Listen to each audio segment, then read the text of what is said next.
पूर्व में हमने जाना किस प्रकार शांतनु सत्यवती तक पहुंचते हैं।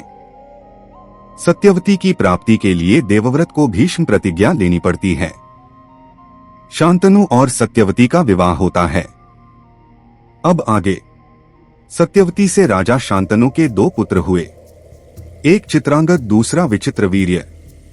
शांतनु की मृत्यु के उपरांत चित्रांगद राजा बना, किंतु वह एक युद्ध में वीरगति को प्राप्त हो गया। उसके बाद सत्यवती का दूसरा पुत्र विचित्रवीर्य हस्तिनापुर के सिंहासन पर बैठा। विचित्रवीर्य की आयु उस समय छोटी थी। उसके बालिग होने तक सारा राजकाज भीष्म को ही चलाना पड़ता था। जब विचित्रवीर्य बालिग हो गया तब भीष्म को उसके विवाह की चिंता हुई।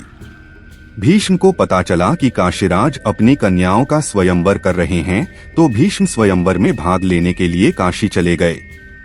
काशीराज की कन्याएं अंबा, अंबिका और अंबालिका अपूर्व सुंदरियां थीं। उनके रूप और गुणों का यश दूर दूर तक फैला हुआ था। स्वयंवर में भाग लेने के लिए दूर दूर से बहुत से राजा और राजकुमार वहां आए हुए थे। उस स्वयंवर में भीष्म को आया देख स्वयंवर में आए सभी राजा खुसर-पुसर करने लगे। वे सोच रहे थे कि भीष्म तो अपनी प्रतिज्ञा से बंधे हुए हैं, फिर वे स्वयंवर में क्यों आए हैं। सभी की जुबान पर यही बात थी। सभी उनके शौर्य से भयभीत भी थे।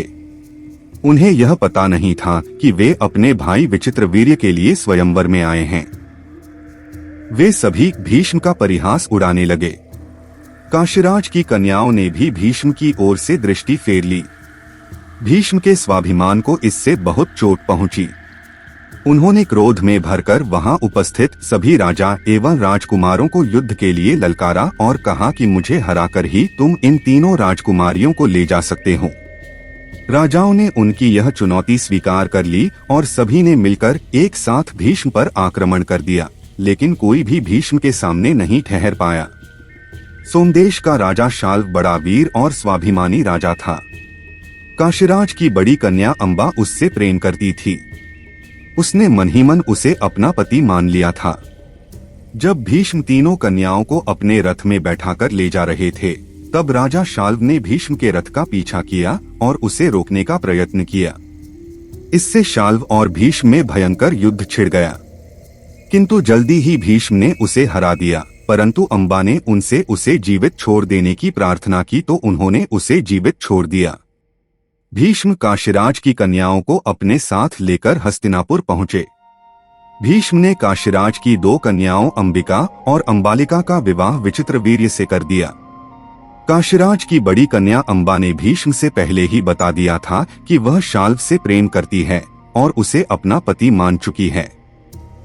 भीष्म ने बिना किसी प्रतिरोध के अंबा को सोमदेश राजा शाल्व के यहाँ भेज दिया, लेकिन शाल्व ने उसे यह कहकर वापस भेज दिया कि वह बलपूर्वक हरण की गई कन्या को पत्नी के रूप में स्वीकार नहीं कर सकता।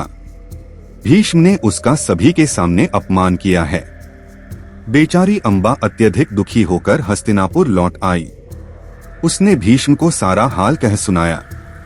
तब भीष्म ने विचित्रवीर्य से कहा कि वह अंबा से विवाह कर ले, लेकिन विचित्रवीर्य भी अंबा से विवाह करने के लिए तैयार नहीं हुए। उन्होंने कहा, भ्राताश्री, जिस कन्या का मन किसी अन्य व्यक्ति के लिए अर्पित किया जा चुका हो, उसे मैं अपनी पत्नी कैसे बना सकता हूँ। अब तो बेचारी अंबा न तो उधर की रही और न इधर की। कोई मार्ग न देखकर अंबा ने भीष्म से कहा, हे गांगे, अब मेरा क्या होगा। आप मुझे हरकर लाए थे, अब आप ही मुझसे विवाह करें। भीष्म ने उसकी बात सुनी तो वे अजीब से धर्म संकट में फंस गए।